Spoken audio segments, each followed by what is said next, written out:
Okay, folks, here we go. Guys, here we go. Let's have a good show. 1B, stand by. Okay, Yeah. gas that. Yeah, Take just it. like at midfield. Okay, Just go take right it. now. Take Go to it. camera 3. Can 3. you Go to the game. Thank you. Just like that. I'll just go ahead. Yep. Graphics 2 is going to be up for the first. Okay. Take it. Go right now. Go to camera 3. Go. Yep. Can you Go to the game. Just like that. No music. I'm going to hand to Q, Sophie. Wait for it. Wait for it. Wait for it. On radio in the Canal Zone. All right, guys, mic check. SBPM. Go ready. Okay, Ricky, mic. Yep, I am ready. Wait for it. Wait for it. Willie, mic check. Yep, let's go. 1B, stand by. 10, 9, 8, 7, 6, 5, 4, 3, 2, 1, and we're live. Okay, and go for it, guys.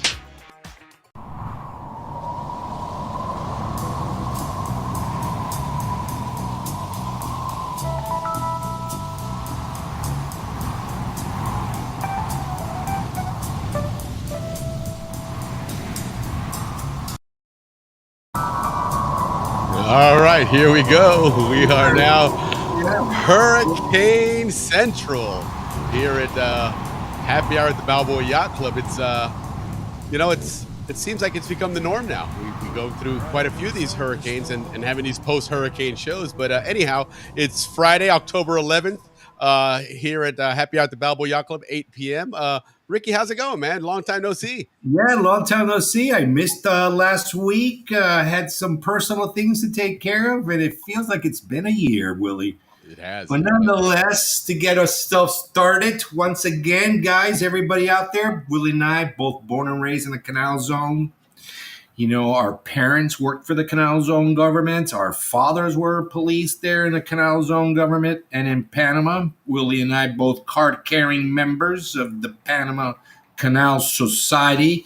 And both very grateful, always, to bring you our show every Friday, the Balboa Yacht Club Happy Hour. Thank you, guys, for being here with us. And a quick toast. Before we do jump into our hurricane updates. So to everybody out there, thank you for being with us. I might have rushed this intro, but thank you. No, it's all right. You're working on rushing things, so that's good. It's always a positive thing. It's because I missed last week. Right? I forgot that you had a little segment before mine. I went whoop right into intro. Oh yeah, pero Willie, do sorry. I'm gonna learn. After 40 shows, you think I would have get the first? Well, but let me tell you what. Talk about a learning experience. Last week, going solo was nothing easy. I actually did not care for it one bit. Because right. A lot of times when you're talking, I'm able to do other things, get caught up, set things up and whatnot. And so, I felt like it was really just a train wreck going in until Dave joined us. And then, of course, it got back to that, back there to two people, give you a chance. You were definitely missing the studio, if nothing else. Yeah, Willie, it was your first time, right, on this new platform. Yeah, exactly. Yeah, to make matters worse. Absolutely. Good job, Willie. Toast to that. Second, toast to all that. Salute. Keep it going, Willie, man. Good job. Yeah, this one, we got this storm was no joke. It was a big storm. It changed directions quite a bit at the end there. Fortunately for us, unfortunately for people, further south than us, but nonetheless, it was, it's enough already. And to make matters worse, I think there's one potentially on the way that may be coming through next week again. So, I lived in Puerto Rico for 6 years, and let me tell you, it's every year there. 6-7 storms come by. So, yeah, it's pretty brutal. No, it really is. It's but nonetheless, we plugged through. We were fortunate enough, power outages and whatnot, but everything's up and running now, so that's really all that matters. And so here we are, but excited again to bring another great show. It is October already, so we don't Rich says didn't see the last one. Yeah, we switched platforms, and some of these were scheduled already. I have a feeling that when two things get scheduled on the channel at the same date and time, that it only allows one. So and I think that may have actually happened. Hopefully, with tonight's show, it doesn't. But I guess you're on now. You can see us. So on Facebook, I can see you're chiming in there. Hopefully, the YouTube one is streaming again. I do see it on here, so I think we're good to go there as well. But um, again, we are working with a new platform, so we're working out some kinks here, figuring this out. It is actually a much better platform. There's a lot more features that we can have with it, a lot more fun, but there's that learning curve. So Yeah, once we, yeah, it's we get very through this, professional. Really, it almost you know, looks like like the real legit stuff. We yeah. moved up from we moved up pretty high tech here, Willie. So Good job, and again, thanks to our sponsors who yeah, are allowing us to do this. Thank you absolutely. so much. Yeah, no, absolutely. And talking about sponsors, and as you mentioned earlier, the Pan Canal Society, you know, that's something that from day one we have been champions of the society, what they do and what they represent for us, and that hasn't changed one bit. In fact, if anything, it's more so now because we really just enjoy working with these guys, talking to the past president and the future president, and see what they have in store. But at the end of the day, guys, it's that membership that really counts. It's what really gets things going, and ultimately what funds all the great things they do for us. So, to that point, we're well within that 100 memberships in 100 days. So, you know, let's step up. We're in the holiday season now. We are in October. We're talking, of course, some birthdays between now and Christmas, but certainly the holiday season. Buy yourself and or a family member, a friend of Zonian, buy them a membership. $50. If you haven't renewed in quite a while, that $10 is being waived through this period of time. But definitely, get yourself that membership and support the society, all the great things they do, and then at the same time, you're going to get this really cool card, iconic card here, and at the same time, support some of our sponsors that have stepped up, to help us out here. So, these guys, Panama Motocross Adventures is actually supposed to be here today, but Jerry's stepping up quite a bit and helping out some companies here. Not to mention he had some things happen at his facilities there, so he couldn't join us. But nevertheless, he's one of our sponsors here. See Panama. This is Andrew Eftimitis' outfit. This is their part two of their bed and breakfast and their water tours, and then of course Howler Monkey Sauce. Man, these guys, I've been a champion of these guys before we even got them on as a sponsor because I absolutely love that stuff. It's really good stuff there. Kelly Fenton and Rachel Fenton from Compass Realty. True pros, okay, absolute pros here. They have a lot of really great advice, especially listen right now if you have the hurricane damage. Okay, there are people popping up right now that are stepping in and offering deals and looking for things that may be a little underhanded, especially when it comes to insurance and claims and property.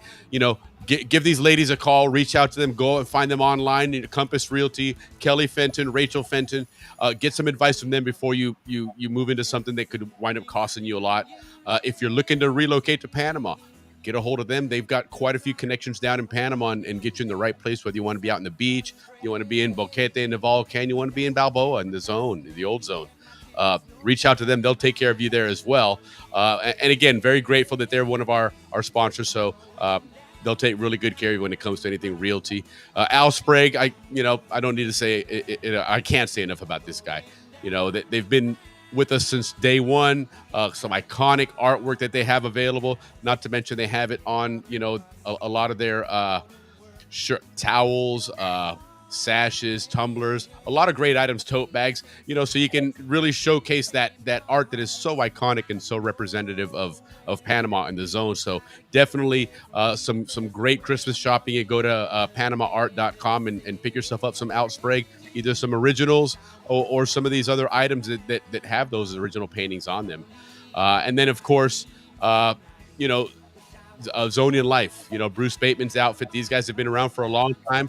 You probably haven't gone to their website in a while. Go ahead and check them out again. They've got some really cool stuff there. Buy that Zonian friend or family member something cool for the holidays. They've got a lot of great items there, so check them out.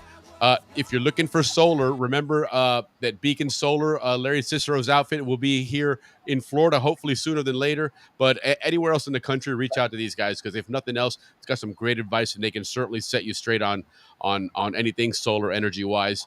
And then our our key sponsor here, which is Come Fish Panama. This is Kerry Leggett's outfit. These guys have a great operation out in the western part of the country there, out in Cherokee, which coincidentally we're going to talk about here later. But check these guys out. They've got 6 great boats. They've got some really awesome programs when it comes to fishing in Panama, that deep sea fishing. So check them out. Come Fish Panama. Really great for those guys. They've really stepped up to help us out quite a bit here on the show, not just with this program, but with the show in general. So definitely give them check them out as well. Give them some love and again showcase that Canal Zone experience, right? And help the society grow.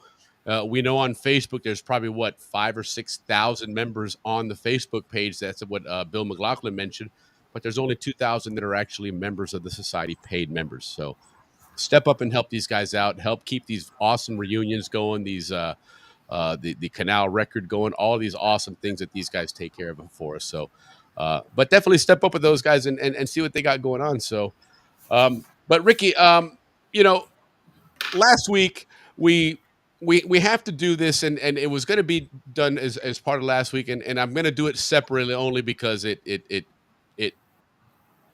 requires its own separate commentary there. But on Monday of this week, we were chit-chatting and stuff, and none other than our friend Ricky Royo here happened to celebrate a grandiose day. It was looking back to the day that the world was privileged to have Ricky Royo come to the world. So, right on, yeah. Right. So, since you do the birthday, it's kind of awkward that you're celebrating your own birthday. So we're gonna do it for you. So, right on. We're gonna do it. You're gonna get it twice here, but this one is exclusively for you here, man. So, right on, Willie. Yeah, of course.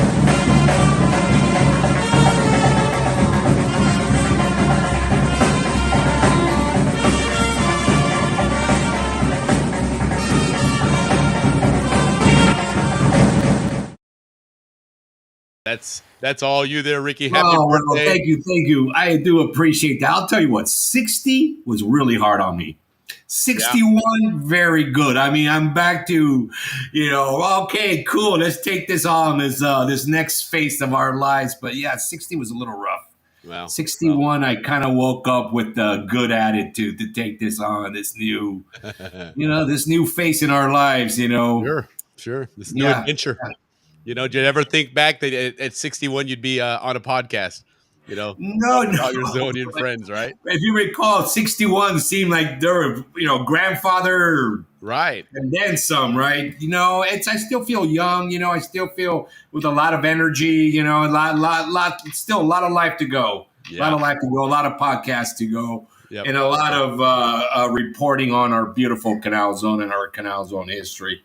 Yeah. Which is what we do every Friday. It was what we love to do. We bring you Friday, our history. We also bring you a canal pilot. We take you through locks, firsthand view. So, yeah. Thanks, Willie, man. I appreciate it. So, happy birthday to me. And here we go. Toast. Cumpleaños. Salute for you for sure, man. So, but nonetheless, as one of the things which we definitely missed last week, has become quite the staple here. We've left the Canal Zone, we've left Panama, but it's always near and dear to our hearts. And so anytime we see a story somewhere that talk about something Panama, you certainly tune in. So that's what we have you for here, to bring us, the going-ons in Panama, here, there, everywhere, with our awesome segment, El Bochinche. So here you go, man. El Bochinche.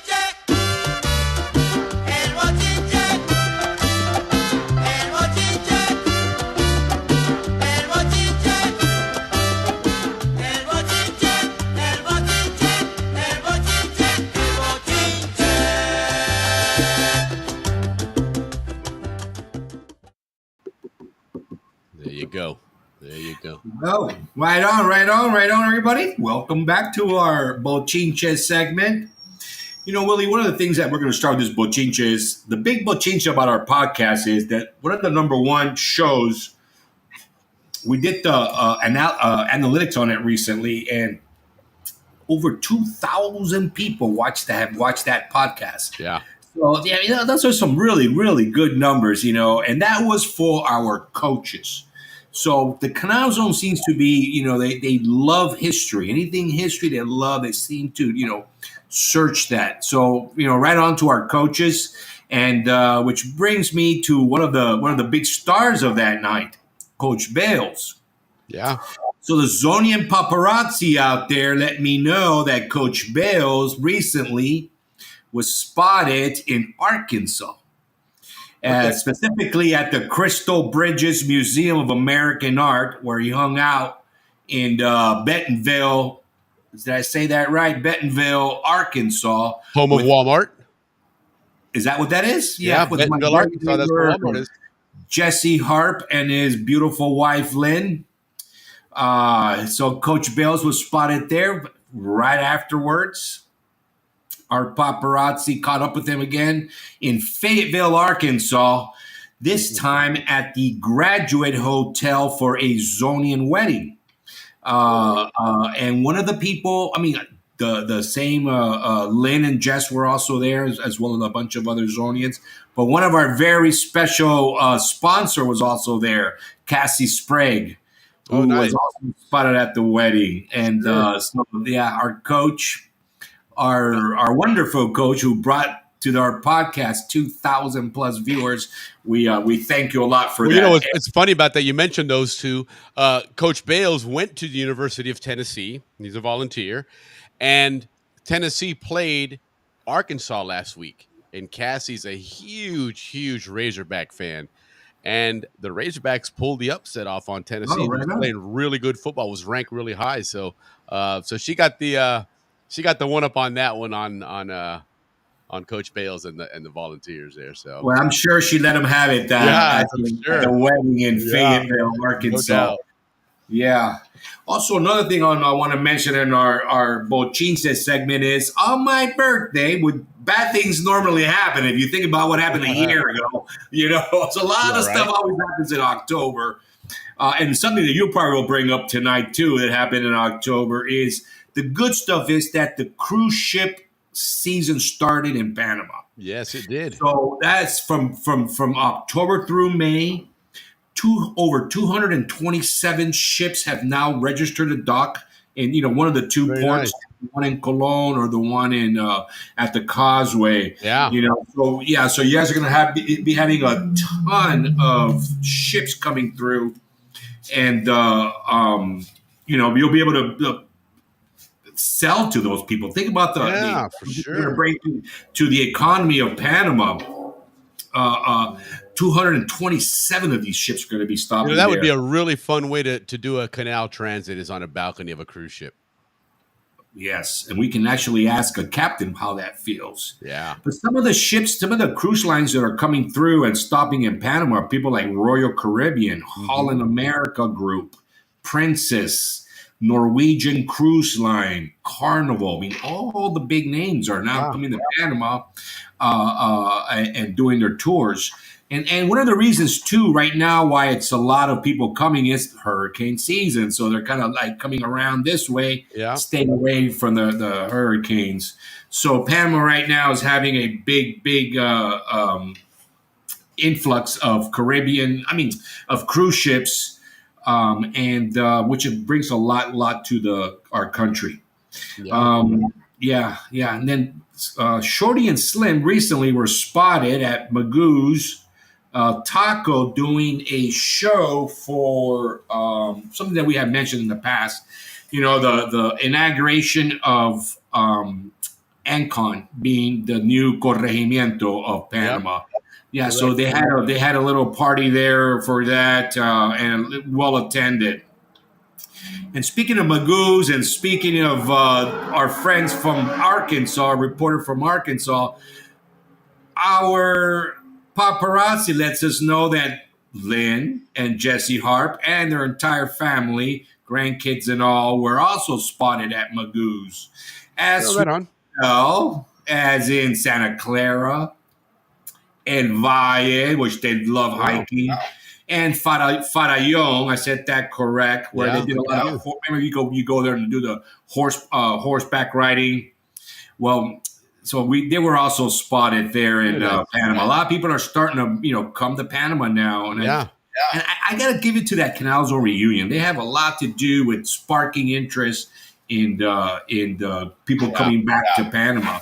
Yeah, yeah. And speaking of that, guys, remember the 3 hotels: the Radisson, the Marriott, and the Holiday Inn. For those of you still looking to get down to Panama for that big Canal Zone reunion.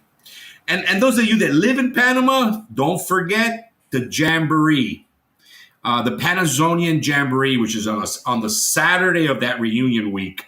You don't participate with the other stuff, fine, but try to make it to that Saturday because there's so much going on that party. I mean, things from Diablicos, Los Diablos Sucios dancing, folklore dancing, big pool party with Panamanian hors d'oeuvres. The Steven Circle vendor room is going to be available for everybody to buy stuff and get the latest. Door prizes will be available. Happy hour drink prices during the Jamboree. So, Nice. Yeah. And of course, the iconic sundown group picture, which they always take it at the pier, with the what do you call it? With the drone, of course. Well, keep this in mind, guys. They have now broken ground on the new bridge and the new tunnel that they're going to be going over. So pretty soon, that view is no longer going to be exclusive and iconic anymore because you're going to have that big brand new bridge that's going to be right behind it.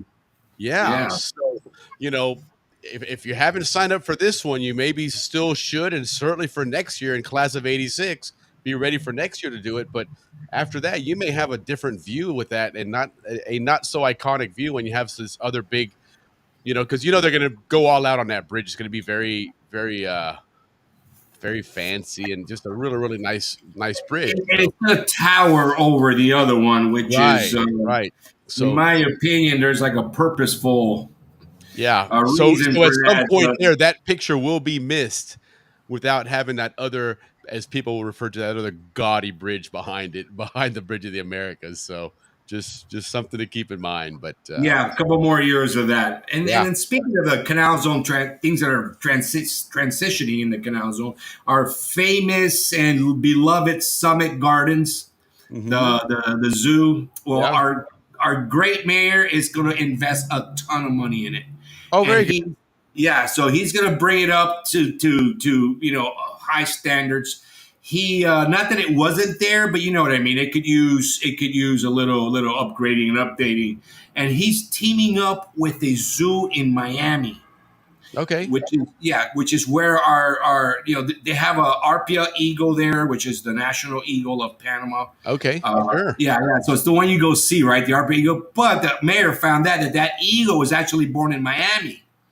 So it's not really a Panamanian. Not really a Zonian. Panamanians, yeah. So he is but because of that connection of where that eagle was born, our mayor was able to the joint venture with them, so to speak, to help them, bring the zoo up to awesome today's standards and codes.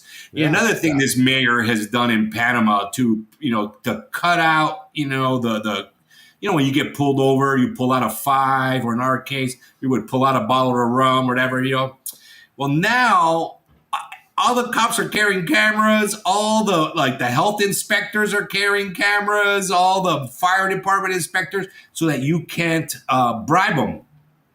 So they have to go and do the inspections correctly. So this mayor is really, really stepping it up for Panama.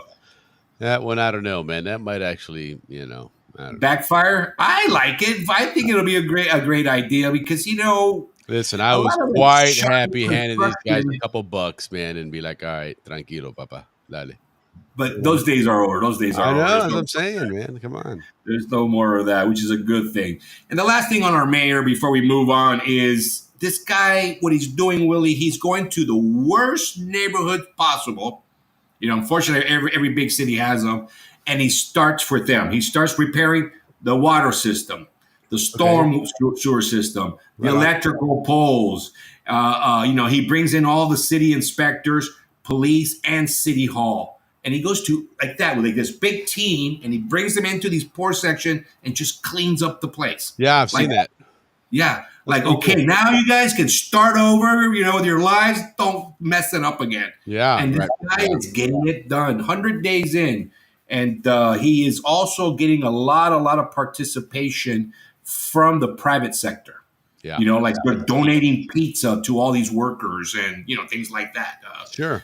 Yeah, and they're or like Gatorade painted a whole bunch of basketball courts. You know how Panama has very little good. basketball courts. Yeah. Yeah. So this kid is really doing a great job. Next time you guys go to Panama, you probably won't even recognize it because he's really bringing it up to today's standards. Good for him. Yes. And last but not least, Imagine what he could do if down the road if he was president.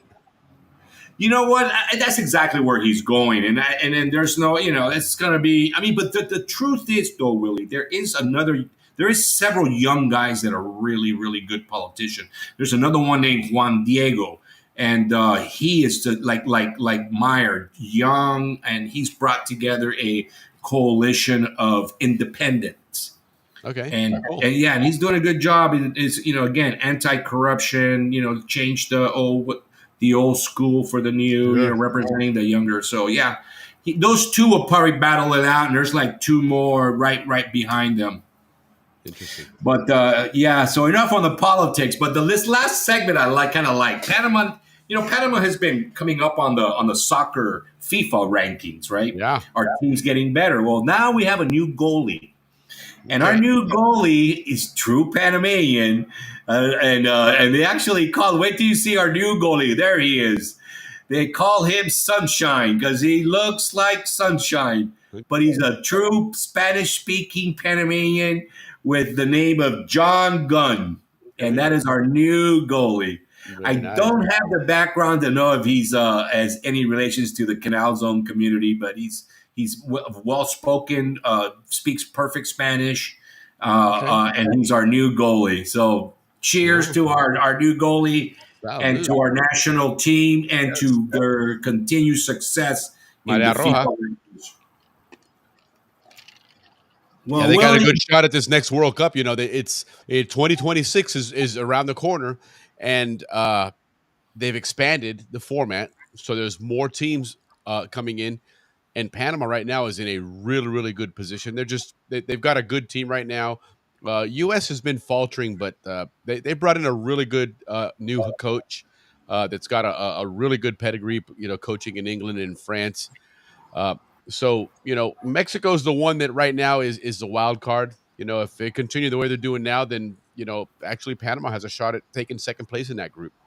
I think the United States will take that group, but I think Panama's in a really good spot to be in the World Cup.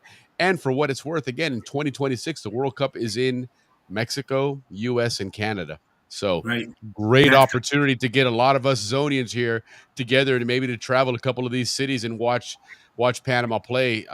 Because I think the cities are already been determined, the games. Obviously, the schedules aren't out yet, but I think that'll be a really good time. I think, Ricky, you and I should plan on meeting up and get a group of Zonians and Panamanians to meet up in a couple places, watch some World Cup soccer. That'd be a lot of fun, man. Yeah, like you guys did for the baseball game. Yeah, you guys exactly. The Canal record. By the way, the Canal record's out, guys. So if you haven't received it, you should be receiving it any minute now.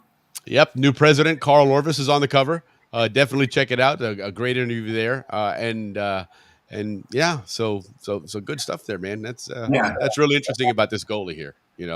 Hoping for good things for Panama with this guy, and get us into that World Cup for sure. But I'm glad we have a new guy going on. So Willie, thank you, Mr. Dupree there, Frank too. How is our comments section looking? The comments, they're a little bit on the light side. I think, again, with this new platform, we've had some issues. People, I think, are tuning in late. I think people are finding the show afterwards. I saw that Rich earlier put a comment in there that he didn't see the last one to download it or to watch it afterwards. So, again, we are working on these things. Get it squared away properly. Some things are scheduling more than once for some reason. I got to figure that out. And anyway, we'll get the kinks worked out on here.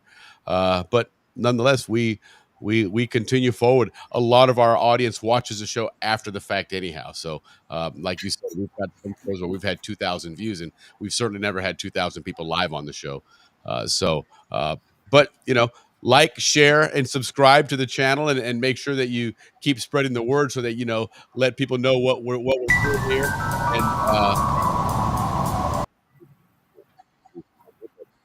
but nonetheless, yeah, make sure you go to SCN Canal Zone, the YouTube channel. Go in there in YouTube and just search SCN Canal Zone, and make sure you subscribe to the channel. The more subscribers we have, the more the algorithm pushes it out there. We are working on some more Canal Zone content outside of just the the SDN Canal Zone, the Happy Hour at the Balboa Yacht Club. Although this is, of course, our anchor show, but we're doing other things. We're growing the community. Thane Wheeler from the Canal Zone documentary. Who, by the way, thank you, Thane, got the hat. Here it is, sporting the Canal Zone documentary hat, part of their new collection. So check it out. Give those guys some love, and get some of those Canal Zone hats for the holidays. They got the cool logo there. It's connected here. Let me show you something extra on it. But also The other side, Willie. The other side. Canal Zone stenciled on. It's embroidered on there, but it's a good look. It's a nice hat. They got quite a few different ones on there. But yeah, definitely check those guys out, and again, check out the rest of our sponsors, and by all means, reach out to the Pan Canal Society. Let them know you want to get that gift membership between now and the end of December. You waive that $10 processing fee, and just let them know that you're gonna use the Happy Hour at the Balboa Yacht Club program, so they'll get you that awesome little card as well. That's got the great sponsors on the back. It's got everybody's QR code, so they'll have some good stuff there for you. So, but yeah, Ricky, that's a nice little bochinche segment. It's I mean, we still have a little bochinche. I don't know if I want to put this on the bochinche segment, but there was on the Canal record, there was an update on the Panama Canal Society, and they were reporting that the 23 budget, these guys, this is before we've been helping a lot. They broke even pretty much. They're close to breaking even, and so, but still, in other words, the reunion, the society barely made it, guys. So through the reunion, through investment income, through membership dues and donations is the only way we can get these guys in the black. So we've really got to step it up, and hopefully our show will help out with at least the membership dues. But Willie, one of the ways that that people can also contribute to the Canal Society is attending the Christmas luncheon, yeah, and the March meeting and the September meeting. Attend those, because those are our revenue money makers. For the society. Yeah. Sponsorships, get more sponsorships, and of course registration and that kind of stuff. So we gotta we really gotta help, Willie, and do our part to get the society funded and get more people involved. Yeah, 100%. It's our generation now that really has to step forward and start doing this. We've had a lot of great leadership ahead of us that's kind of paved the way. So we're not having to reinvent the wheel here. It's just now we step up. There's some newer technology, some things like this show here, this podcast, to help contribute and spread the message of the Canal Zone. But at the end of the day, nothing beats what the society puts on and how much they support the Canal Zone. So definitely get involved, volunteer. As Ricky said, go to these luncheons, attend these luncheons, make your donations, and definitely get your membership up to date. That's a real easy way to do it. $50 today is what you're going to spend on somebody's birthday or Christmas or holiday gift anyway, right? Why not make it a membership that's going to help them? They're going to get something great out of it. Plus, you're helping the society continue to provide all these things to us. So definitely step up there, like Andrew Eftimitis has done. He's stepped up and helped out, and he's helping spread the word here. By helping us out to sponsor this, and glad to see him on this. Saludos, amigo. And again, he had a really cool show the other day. That's one of the cool things that we bring here, is that viewpoint of the canal from the pilot's standpoint, right? We talked about getting through the Miraflores locks, what it took. how we start slowing the ship down, getting it ready for that turn, how we battle some of those currents and everything, and then what these people do in the locks. Next one will be Pedro Miguel, and hopefully we can get somebody from the locks in Pedro Miguel that can talk about what they did to get that ship ready as Andrew and his ship approached, and have that really cool perspective that a lot of us knew was there, but we didn't really know how it worked unless you actually were on that ship or on those locks. So, I really like that. We got a lot of good feedback on that, Ricky, when we did that episode. A lot of people like that. They like learning these things that we took for granted, that we didn't really know how to work. So, yes, I forgot to mention that I saw that Frank, Captain Tibley's birthday was yesterday. So happy birthday to you! It was great seeing you out there. I know he recently had a fall or something happened, but glad he's on the mends and doing better. It was really great to see him smiling. So, Captain Tibley, a happy birthday to you for sure. Thanks for reminding us, Frank. Absolutely. So speaking of birthdays, Ricky, are we still on Bochinche? No, we're done. We're good. Nice. I'm trying to reduce it, which we went from 6 pages to 3, so we did pretty good there. Bad. We didn't have to bring our friends out here to kind of speed things up as so some of these guys here. But no, definitely, man. It's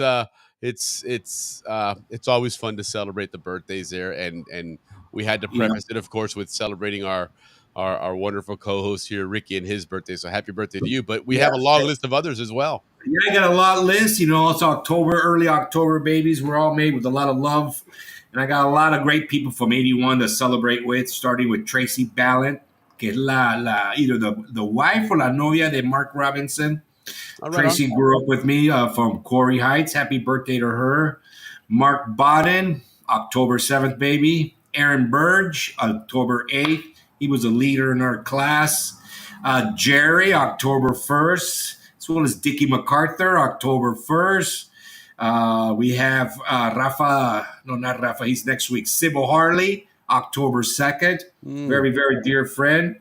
Delia Jordan, October 12th. Billy and Kevin Joyce share a birthday with me on October 7th. About that. The three of us, we had that together, and Kevin up in heaven, happy birthday. Yes. Mike Kessler, happy birthday. He's on October 2nd.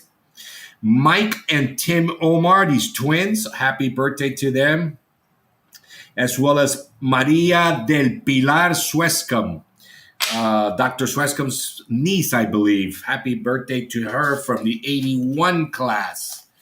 Moving ahead with all the other great birthdays, also sharing with me on my birthday week.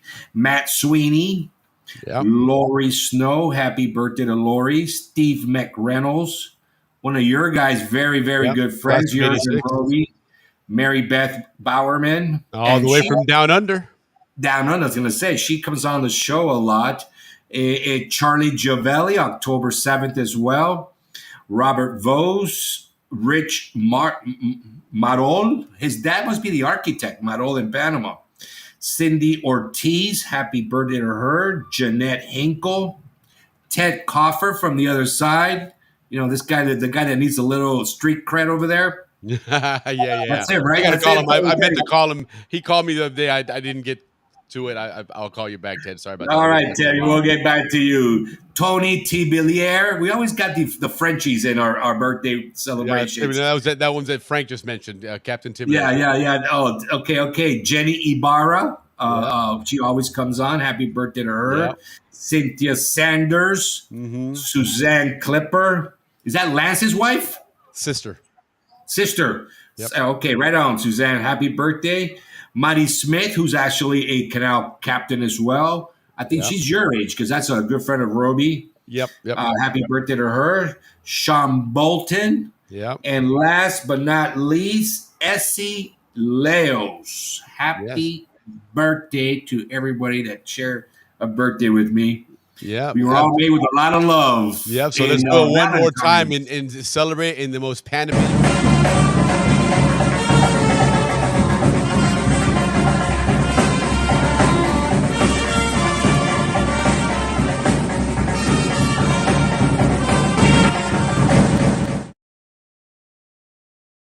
Happy birthday indeed to everybody. If we missed your birthday, sorry, don't intend to. Sorry, but the list is long. I mean, we do our research to try to find as many birthdays as we can. Yes, So, indeed.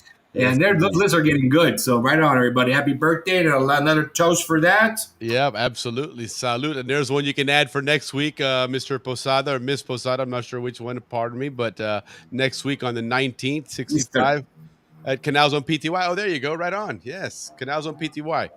You've seen some of those postings on Instagram and whatnot. So, yes, happy birthday upcoming to you next week then, for sure. All right. So, very good. Very good. Moving right along then.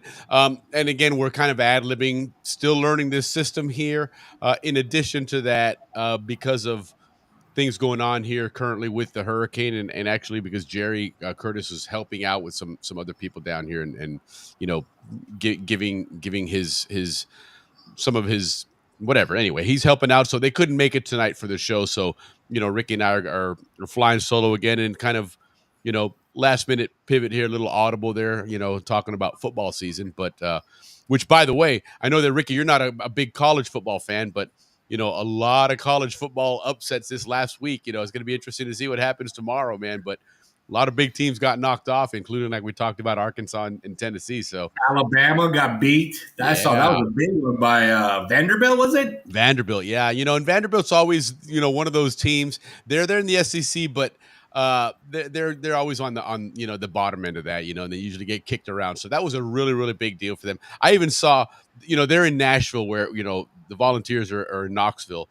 But the crowd, I saw a video of the crowd carrying the goalpost down the street in downtown Nashville. Oh, I saw that. I saw that. Because that was huge. And you know what? It was a Mexican quarterback that beat him. Yeah.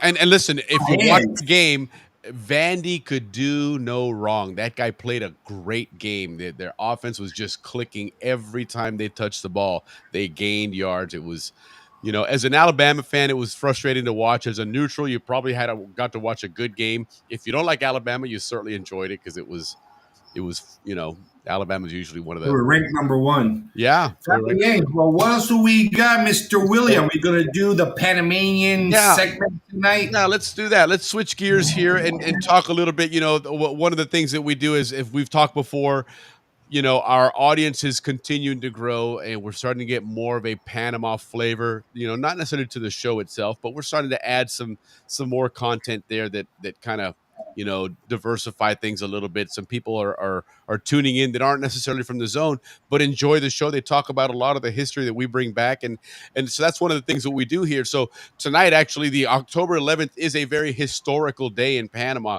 which we're going to talk about. And again, I'll preface this like we always do. This show is never, ever intended to be a show that delves into politics. We may throw the term political around, but it's used very loosely here in different contexts. But we are not a show that gives political opinions. That's something we definitely don't want to do here. Yeah. Or take sides. I mean, we do take Panama-U.S. relations side, but that's a little bit of a natural bias there. We can't help correct. At the end of the day, you know, because even within the political spectrum, for the most part, everybody united that the Canal Zone, we really didn't want to give it away, right? You know, even those T-shirts that are our Zony here, our mascot is kind of, you know, evolved from from the Canal Zone was pretty much unanimous. It was very few people that didn't have that sentiment, whether it was valid or not. It was still something that was more of a Canal Zone thing, you know. But you know, tonight we are going to talk about some of those things, and you know, let me just get going with it, and we'll preface it if we need to. But again, everything we're doing here never wants to have a political angle or any kind of a judgmental angle. God knows that Ricky and I are polar opposites for the most part when it comes to politics. So, you know, we know that this is, you know, the Canal Zone is bigger and better than that. It's something much more important than that. And so we always strive to maintain that. But there are going to be times that we put some content out that may be leaning one side or the other. And that's just, we're providing history, providing facts. We like them or not, it is what happened, and we want to history. So yeah, so stay tuned.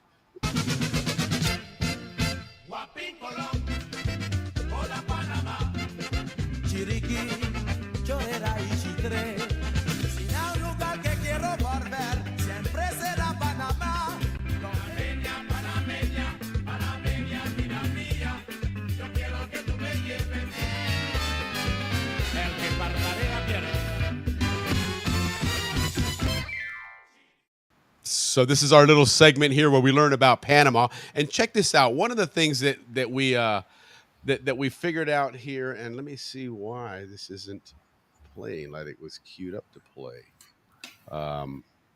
Interesting. Why it's not there, but I'll get back to it here in just a second. No, one of the things that we found out, in doing our research, we've been working on these the different provinces. We're learning about all the different provinces and their history, where they came from. We learn about the different flags for all the different provinces and whatnot. So one of the provinces we're going to talk about here in this one here, very important province, and here's a clue as to something unique about this province. Check this out here. So hope you enjoy the Happy at the Balboa Yacht Club cup there, but it's $32 a cup of coffee. Okay, $32 a cup of coffee, and we're talking about the one of the most famous coffees in the world. Okay. And so the area that we're going to talk about today then is going to be Chiriquí. Okay. The province of Chiriquí, or as people in Panama, because I want to obviously honor Ricky since he hasn't been here in over a week. So we'll call it Chiriquí, but it is Chiriquí. Nonetheless, it's our westernmost province out there, as we learned in our studies here. And that coffee is from the Boquete or the Volcan area. As you know, some of the world's most renowned coffees come from there. And so, interesting thing about that coffee that we'll learn about here is that coffee actually, it really does cost $32 a cup. And if you're talking like a little 10-ounce cup of coffee, and reason for that is that that actual coffee. Here's a story about this really fascinating story. Let me cue this up. I thought I had it ready, but nonetheless, so this coffee back in that region that grows in the Volcan era, okay, that area there, this coffee is called Geisha, is the strain of coffee. Okay, some places they call it Geisha. It originally started from Ethiopia's Gori Gesha forest. Okay, and it was very renowned for a distinctive profile that coffee had. So in the 50s, they brought it to Panama and to Costa Rica. They were starting to get recognized as some really good coffee growing areas. And so they brought this seed there and started working with it, evolving it, and growing it in these regions. And it really took hold and became really successful in Panama, in that Volcan area. Volcan is a humongous volcano. It's the highest peak in Panama, 11,000 feet almost in some areas. So there's some serious altitude there. And besides that, the conditions of it being a volcanic crater, the dirt that they use there is really conducive for growing this amazing coffee. And so they started producing it, and they started getting recognized as a very quality coffee. That region started getting recognized as one that produces some really high quality coffees. So fast forward about 10 or 15 years later, and now you're having a coffee competition, a world renowned coffee competition that was called the Best of Panama. And there was a lot of growers, not just from Panama, but a lot of them were from Panama, especially from this region, that started participating. And long story short, this particular strain from this farm here, this Elita Green Tip, which is the brand of coffee, became the best of the world in the two primary categories. Both of them, it won champion, the best coffee there. So much so that it became really highly sought after. Now, here's what happened. When in 2019, they won the Best of Panama competition, and by then now that was recognized that the Best of Panama was the coffee that you really want to have. That's if you're a coffee connoisseur, if you're somebody at a really high-end restaurant that wants to sell a quality cup of coffee, you're looking at Best of Panama results, and these are the coffees you're starting to go out there and buy. So one of the auction houses that auctions coffees, called Willoughby's, the owner of that auction house, Barry Levine, he was one of the jurors in that competition, so he could speak firsthand for the quality of that coffee and why he was one of the ones that voted for it. So turns out that farm when they put it out for auction, they only put out 100 pounds of it for auction. So it became a ultra high demand item. So much so that when the auctioning went into effect right away, somebody from Tokyo started bidding on it. They ended up going into a bidding war, and the final record was $1,029 for a pound of coffee. Imagine that, $1,000 plus for 1 pound of coffee. So again, doing the math there, a 10-ounce give or take cup of coffee, there's about 32 of those cups in a pound, and at $1,029 came out to 32 pounds, $32 a cup of coffee. So Yeah. quite expensive coffee, but apparently it's I don't drink coffee, so I couldn't tell you. To me, if There's a market for that. yeah, if you were to hand me that, I would taste like shit to me, just like any other coffee would, because I don't care for coffee. I don't like the flavor. So, uh, but you know, interesting story. And it's really what one of the things that has put in today's world, Chiriquí on the map, and they recognize area. It from back in the day, Volcan and Boquete is a very famous area there, but there's a lot more to it, and Chiriquí is the largest province in on the western area of Panama. David, their capital, is the third largest city in Panama after Panama City and Colon. Very, very well developed place. If you start looking, I was looking at some videos of that place, and just like some aerials and stuff of it. It's a pretty good sized city. Really well laid out, really well designed. A lot of tourism there, and of course you have a lot of diversity in the landscape there, because you have the coast, you have some beautiful beaches there, and then you go up to Volcan, you go, I mean, way high up there, it's 10. Cerro Punta. Yeah, Cerro Punta absolutely. is beautiful. It looks like Switzerland if you guys have been Yes, there. absolutely, All absolutely. A-frames. The weather's just spectacular. It is nice and cool out. Boquete is another beautiful area up there, and Volcan. So a really, really well developed area, and an area that's played a role in our history for a long time. Way back in the days, we learned from Dave when he was talking briefly about some of the history of Columbus, for example. Chiriquí at one time, when Panama was first established as part of Gran Colombia and all that area there, was there was two provinces in Panama. It was Panama and Veraguas, or Darien and Veraguas, actually, and that encompassed the entire western half of the country, including Chiriquí. But eventually, they ended up splitting those up, and it became its own area, and became probably the most prominent area on the western part of the country. There, they border Costa Rica. The main crossing, if you're driving into Costa Rica, Paso Canoas, is in that area there in Chiriquí. So, if you've ever driven into Costa Rica, more than likely you've driven through Chiriquí and David and all that stuff anyway. Yep. But so that was kind of interesting to learn a little bit about Chiriquí and learn about that coffee, which was really cool. But the other thing that we want to talk about when it comes to October 11th, right? And this is again, we're not here to discuss politics. We're not here to opine on one government versus another, who was right or wrong, and things like that. We're just going to report what happened. Oh, who was even involved? Sure. Well, we know who was involved, and names are names. We may not want to talk exactly everything that they do. And I know sometimes Ricky here, this is where he's like, "Oh boy," I get nervous. Like, okay, wait, don't say too much, because unfortunately, my family's going to turn his notifications off after this episode. He'll turn his phone off. Hey, I'm the Canal Zone Royal, man. I'm the Canal Zone Royal. We were known as the Royals from Balboa. That's how we were known. That's it. Absolutely. You guys were for sure gringo. It even says, look at how he says, some of these towns in Panama. He's definitely a gringo royal for sure. Yeah.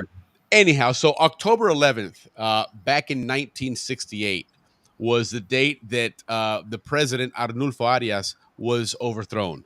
Okay, overthrown for the third time. But nonetheless, that was the date there.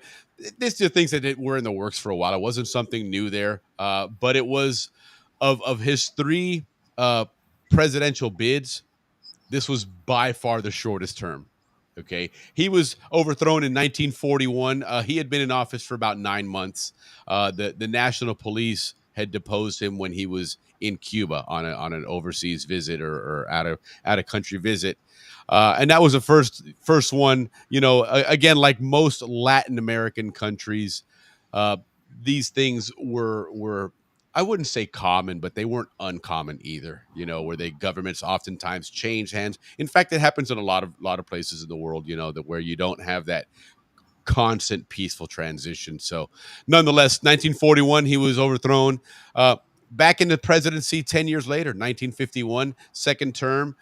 This one, he was in office for almost 2 years. So he served out a big chunk of his term, but he had a lot of tension with the National Assembly and with military leaders again. That's something that seems to be a common theme with him in his presidency was he did not see eye to eye with the military and with the police, and it ended up costing him. So in 51, after 2 years in office, he was again overthrown, and then fast forward to 1964.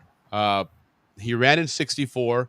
Ran a very competitive campaign, and there's a lot of allegations of fraud, as far as vote counts and what ended up happening. But long story short, he didn't win the presidency that year, but 4 years later, at that point now, he was in a really good position to win it, and he did. Going into it, though, he had already expressed, thoughts of, for lack of a better term, reining in the police and the military.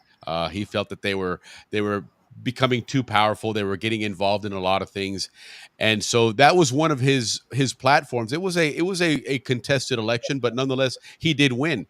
Interesting, in Panama, you go almost 6 months before you take office. The elections were in March, April, and he didn't take office until October 1st.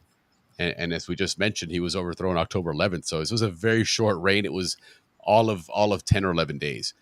He, when he took office, the military gave him a very, very big and grand parade. They definitely were stepping up and saying, "Hey, you know what? We're gonna give this guy the benefit of the doubt. We're not sure yet." And I think there's probably a lot of people behind the scenes were probably leaning against it, but at least they were putting up a face saying, "Hey, you know what? We're gonna respect the will of the people and the election." And so they honored his presidency. But in those 10 days, he started making changes. He started, even within the government apparatus itself, he started putting people in, that were more aligned with him. And one of the things he started to do with the military was he forced one of the heads of the military to actually resign or to retire early. He started giving several others overseas posts. And in the government, typically when somebody in the military in one of these types of countries is given one of these assignments overseas, that's usually the way of getting him out of the country so that they're not doing things in the country. One of those happened to be a lieutenant colonel by the name of Omar Torrijos. And so he got sent overseas. He got an overseas assignment. And truth of the matter is, when you get to that high up in ranking in Panama and a lot of these places, it membership has its privileges, right? And so there's a lot of business dealings that these guys had that suddenly were being taken out of their hands. And so all of these things happened in a matter of just 11 days. I mean, this was a pretty quick turnaround. And so as it happens, he decides, I'm going to go see a movie. On the 11th of October, he goes to the movie, to the Lux Theater in Panama. Him and his wife are watching a movie, right? And as luck would have it, as that was going on that morning, things were in the works a couple of days before. Colonel Boris Martinez, he's the one that actually started the coup in Cherokee, which is again what we're talking about now. A lot of these things happened out there. The communication network in Panama back in the 60s still was not as sophisticated. So, a lot of things could happen and wouldn't necessarily be found out. But it started out there and it started spreading quickly to the rest of the country. They knew they had to get it going in Panama City itself. And that's where Omar Torrijos took over. He took over basically the National Guard, like Guardia Nacional, in Panama City itself. Boris Martinez got it going. Pretty soon they went and they had almost the entire National Guard on their side, with the exception of the palace police. They were protecting the presidential palace, but there was no president in there. He was at a movie theater watching a movie. And next thing you know, somebody comes in, one of his advisors comes in and says, "Hey, we just got a cable from Costa Rica saying these guys are making a move on you and they're getting ready to overthrow you." And his response was, "Don't worry about it. The U.S. government has assured us that they've got control of the national police." And obviously, that wasn't the case. The palace guards did oppose them, but they were overwhelmed. They were surrounded. They pretty much gave in. And the truth is, they weren't protecting anybody anyway because there was nobody in the palace. So they took over. He ended up fleeing to the Canal Zone and waiting for the U.S. to protect him. And in all honesty, the U.S. kind of just didn't do anything. Right, one way or the other, they were not going to get involved. We learned last week briefly. Eisenhower, right? The president of the time was Eisenhower. No, he wasn't there anymore. But interestingly enough, that Dave had told us this last week that Eisenhower had some connections all the way back to the 20s before he was the famous general and whatnot. And he was a liaison with the Panamanian government early back in the 20s. So he already had a connection with Panama. He already had an understanding of their culture, of their wants, their needs, their history. And so when he became president in the 50s, by then it was pretty much looked at that the Panama Canal was no longer as valuable to the United States, certainly on the military side, as we initially believed, right? We all know the story of the Spanish-American War and the ship sailing from San Diego going all the way around South America, and that's why we had to, we needed this canal to support this two-ocean navy. Well, by the 50s, we are now emerged as the superpower in the world. We were able to have fleets on both sides with or without that canal, and so as much as we as Zonians, we think of the Canal Zone, and rightly so. We have that bias here. We were born there. We love everything about the zone. We think of it as bigger than anything in the world, right? All of us, at one point or another, were really saddened when the Canal Zone came to an end. We talk about it here all the time. But you know what? To the U.S. government, to the U.S. military, the Canal Zone was another big military base, no different than a bunch of bases in Europe that got closed down in the 90s, when the Cold War ended. This was a strategic area that no longer had the same value to the United States. So the point is, there was already things in the works to start giving this canal back. There was already communications out there. There was a lot of documents out there that have you can look them up. They're out there in the Library of Congress. And like Dave has told us, this was something that was going to start happening anyway. And so if you think about 1968, okay, you think about United States attitude towards Panama now. It's not quite the same as it was pre-World War II, where this was a end-all be-all. We absolutely need the canal. Now it was starting to loosen up a little bit on there, but there still was a Cold War.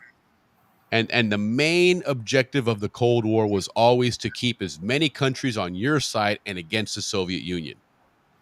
And so when it came to this whole situation with Arnulfo Arias, the president, and this coup, now he's asking for help, and the United States is looking at it and saying, well, wait a minute, who is going to be a better ally to us currently?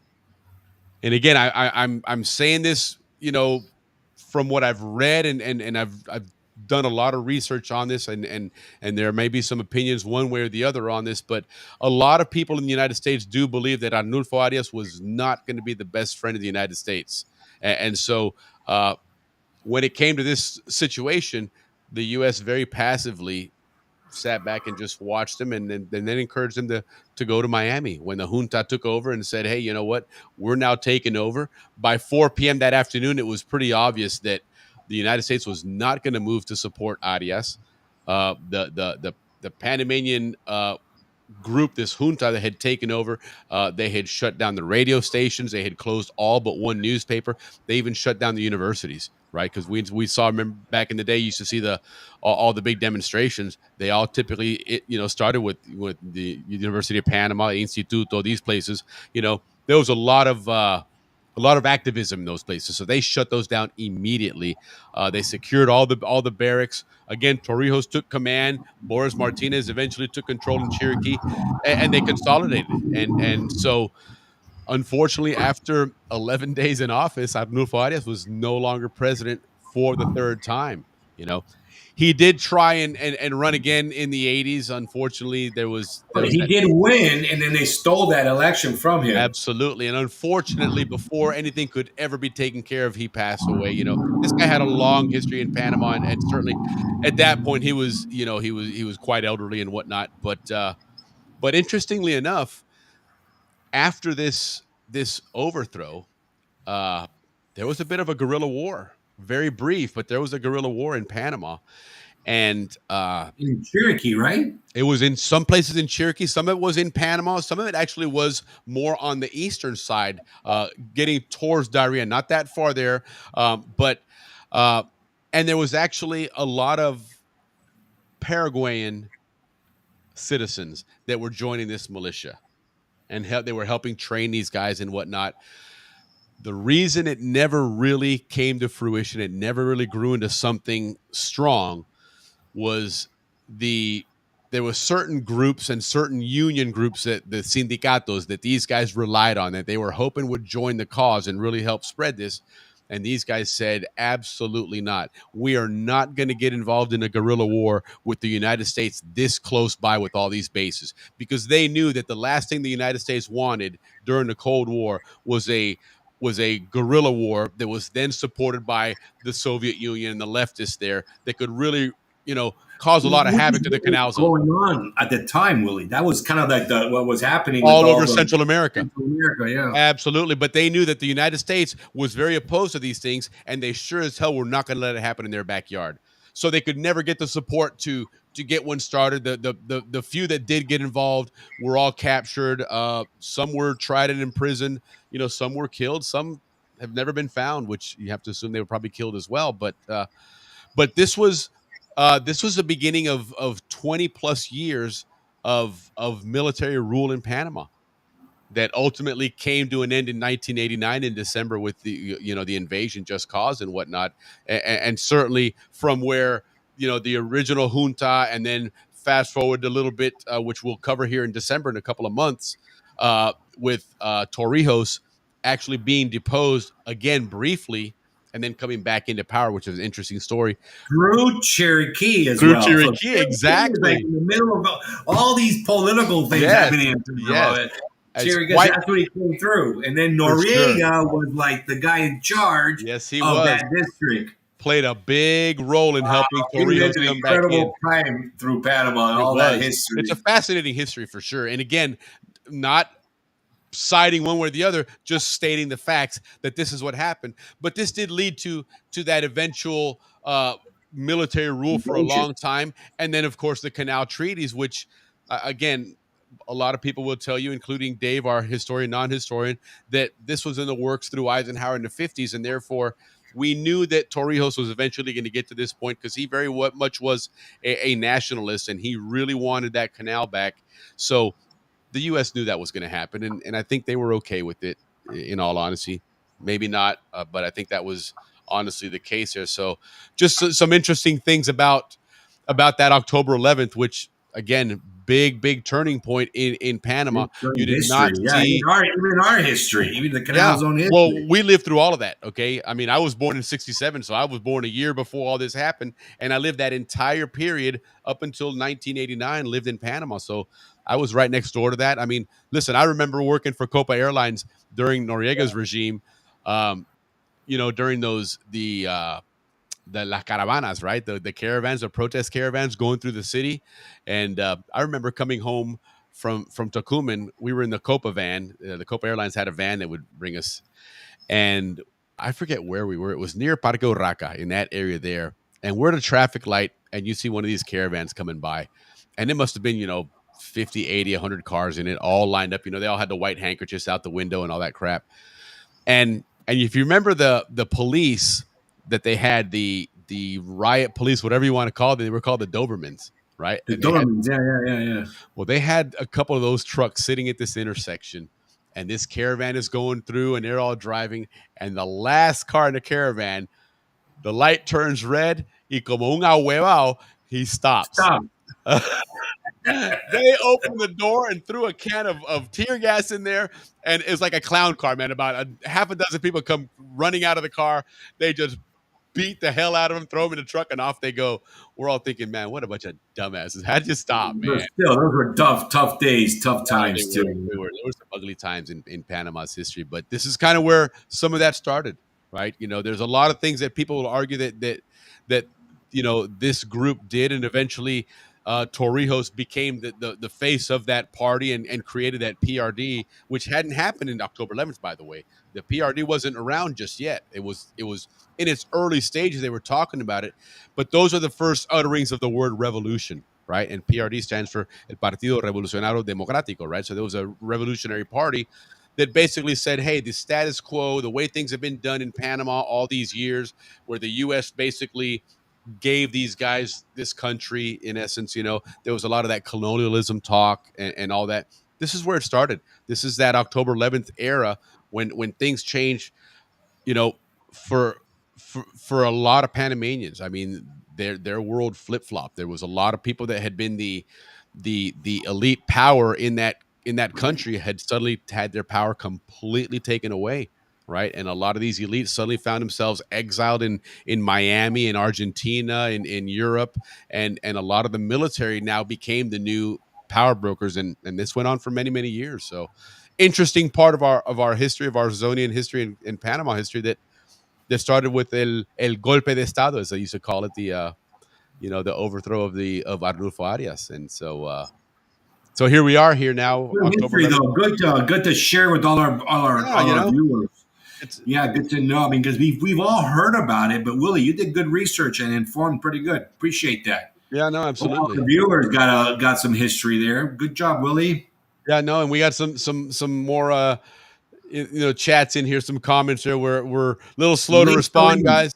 But we'll throw them out there as they come in. We're still again learning our system here, but Yeah, yes, saludos from and we Odessa. apologize if anybody had a hard time getting on tonight, or if you watch this later and you couldn't get on. We're sorry, but we're gonna get it all correct. It's Yep. our first one together that we do with this Yeah. stream. But Willie handled it all by himself last week. Yeah, we're gonna work on a couple of things, get some practice runs to make sure we have it all down pat. But yeah, thank you for posting there on Canal Zone PTY tomorrow. They're gonna post about the wholesale and the warehouse in Mount Hope. There's some beautiful pictures that I saw in that Jamie Massot collection of that building there, and so that's really cool to see there. Let's see who else here. Loving the live vidcast. Hey, what's up, Thane? Listen, loving the hat, brother. Absolutely. With the cool Canal Zone logo on it, Hey, man. I told Willie Awesome. that I know I'm in big trouble with you, man. I'm gonna get that info to you. Yeah, Ricky's supposed to get a bio over to Thane a while back. He's working on it, Thane. He put it in the mail. It's in the mail. So, but Leaf Soline, good to see you. Look at this guy. Leaf's always got something heroic to say, doesn't he? Wow. Look at this guy. All right. At Saludos least todos. been like that since he was 2. Uh-huh. Yeah. No, good to I see you, know Lee. Lee since he was 2, probably even younger than that. Right. And Lynn, Yep. yes, go Hogs. Yeah, listen, that was a big win. That was a really, really good game. Again, not if you're a Volunteers fan. I am a Volunteers fan through marriage. That was part of the I do's. I agreed to that one as well. So, but nonetheless, guys, a lot of cool history there. In December, what we were just talking about with Noriega and Chiriqui and all that, just to tease it a little bit. At that point now, we had been almost 2.5 months of this group, 2 months or so of this junta had now taken over Panama, and things are starting to shake out a little bit. And at that point now, Torrijos was really starting to make moves, and he wasn't even a general yet, mind you. He was still a colonel. But at one point, he ended up going to Mexico, and then the shit hit the fan, and looked like he was out. But like the Phoenix, he rose and he came back with the help of Noriega, which a lot of people have said that Noriega was responsible for his death. Fast forward to 1981 when he died in that supposed plane crash in Panama.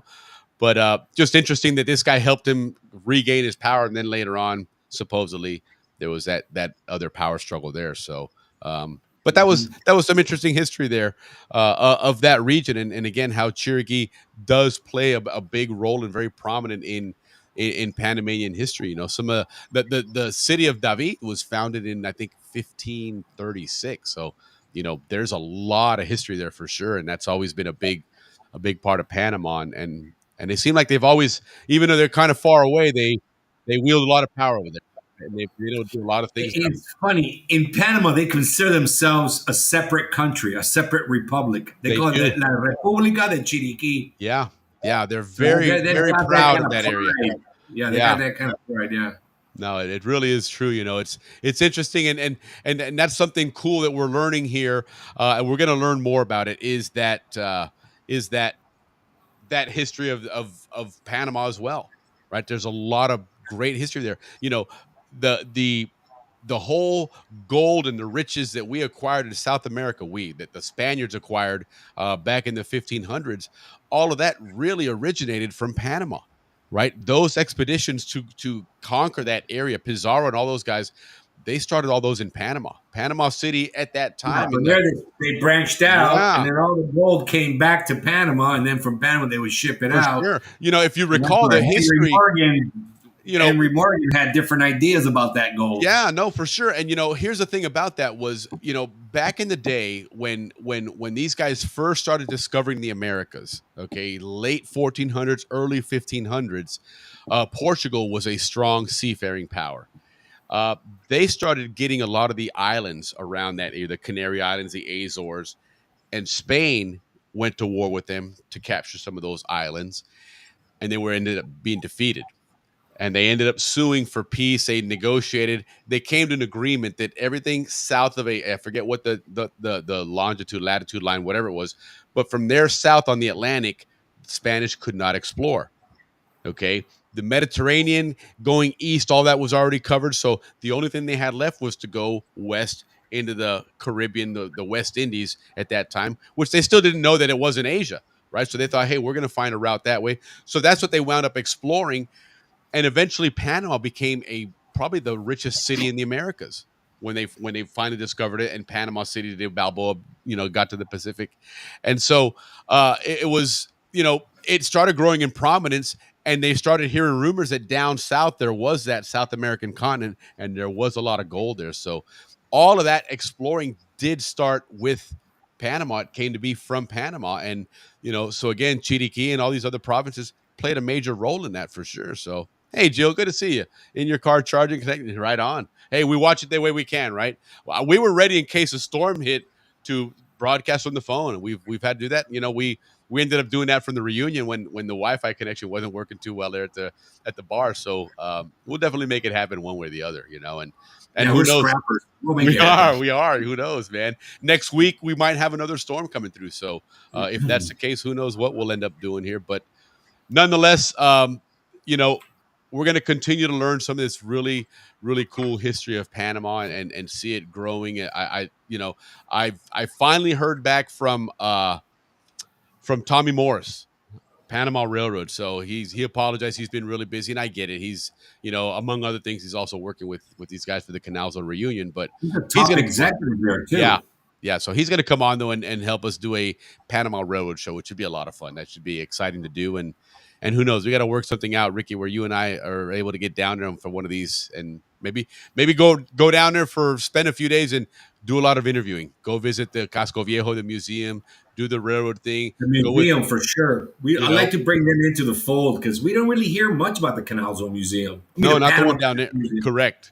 And that one, and as we learned recently, they've got a nice, but they have that connection with the museum collection up here, so we should certainly embrace that and help bring them to the fold. Bring them into the fold. Find out what they're all about. Yeah. Introduce the Canal Zone community to that museum. Yeah, no, I'm done with the storms too, Sherry. But unfortunately, I think they are around the corner. Sherry's actually out here in the living room right now. They're back here again, sticking it out with us here. But nonetheless, for those that's new to the channel, could you give a quick update of where you two are now and your association with the Canal Zone? Absolutely. So Ricky and I, as Ricky likes to say in his intro, born and raised in the Canal Zone. Ricky's class of '81. I'm class of '86. But funny story about Ricky and I. We've been friends for many years, and then recently we found out through 23andMe the genetics or whatever thing that we're actually cousins. So on top of everything Yeah, else, our we're moms related. are cousins. Yeah. So, but nonetheless, we've been doing this show going on almost a year. End of November will be a year on the show. Ricky joined us in March, and ever since then, we've been running with the show. The two of us, we just love to talk about the zone. Keep this story going, this memory alive. We are trying to build some good content that's very purposeful. We do have a monthly show with Dave Dahlstrom, who's our historian, non-historian. We call him that because he likes to say he's not a historian, but I mean, he reads it all and he tells us about it. So in my eyes, that's a historian. So he is our historian. He's pretty good. He's pretty good. Yeah, he knows a Yeah, lot we're about. Balboa High School. We're Balboa High School. We like to rip on the Cristobal High School guys, but we love them. But yeah, we're Balboa High School guys. We love our Atlantic side, but yeah, we love our definitely the it's the other 81 side. Cristobal High School guys. But those are all good guys. And we see what's the Panama Canal Zone. Born and raised there. Our fathers, and my mom was a teacher. My dad was a policeman. Yep. In the Canal Zone, yes. My dad's a police officer. My mom worked for Copa Airlines. My first job out of high school was working for Copa for 2 years out at the airport in Tucumán, which is really cool. But our whole thing here is to keep the Canal Zone story alive. We've had some shows with football. We had, like Ricky mentioned earlier, Coach Bales, Coach Houston, and Coach Holland were on one night. Coach Bales was in Japan. He was walking around in his son's backyard. It was 10 o'clock in the morning over there. He's walking around on his phone, talking to us here on the show live, answering questions and revisiting, coaching Red Machine and the Corunda Cougars. And, we've had some Balboa Rams from, Ray Masson and Larry Cicero from the 1971 Balboa Rams team. Just amazing stories there. So, Daniel, what we're doing is just bringing back the zone and keeping it going here. If you want to join us, we've got some great stories we want to share. One thing we are looking for is anybody that especially worked on the canal. We want everybody that worked in the Canal Zone. We're working on a Canal Zone police show. Frank Dupree, I'd love to talk to you about the penitentiary. That would certainly be a great component of that Canal Zone police show.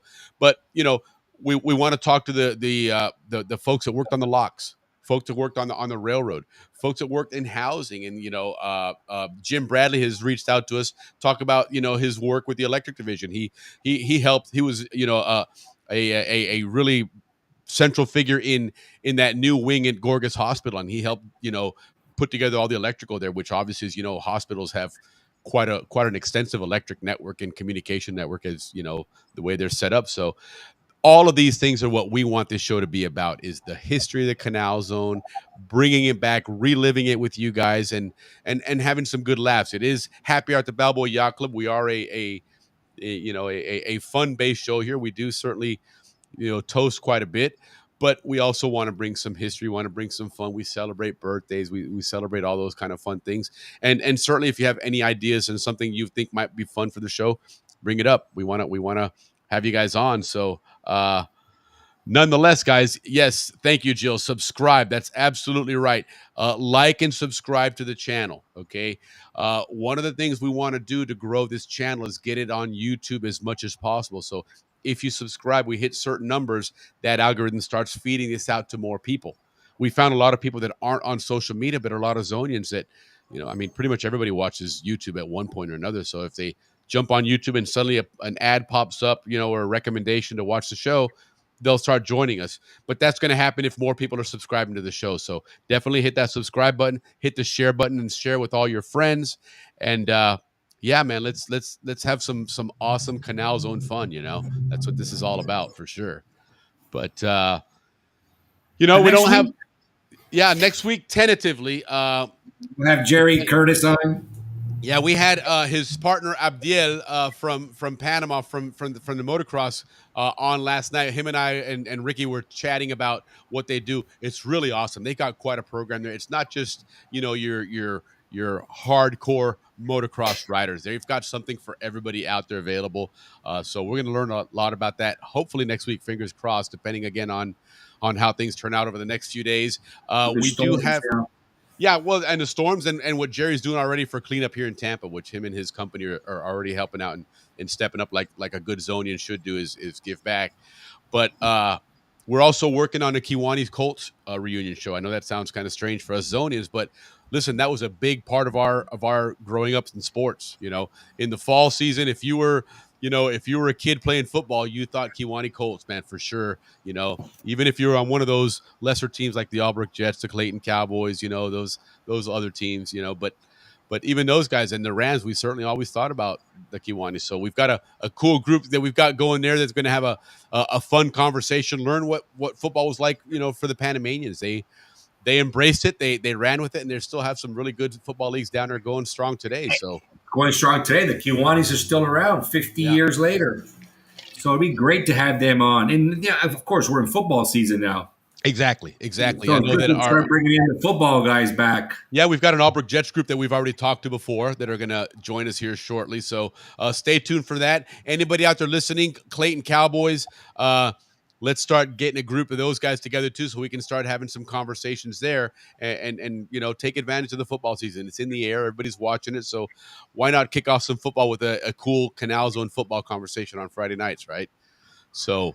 But listen, that's where we're at. Again, this week we had to kind of change gears a little bit. We're trying to switch things around a little bit, but with things that have been going on, and listen, it's no joke. We've been hit with 3 hurricanes in 4 weeks here, right? And so we're gonna definitely make do where we can. Yeah, your Vikings are looking pretty good, Leaf. I gotta hand it to you. They are looking pretty good, but you always know the Vikings as a team. They had a guy that picked up the football and ran the wrong way, at the end, just like Jim Marshall.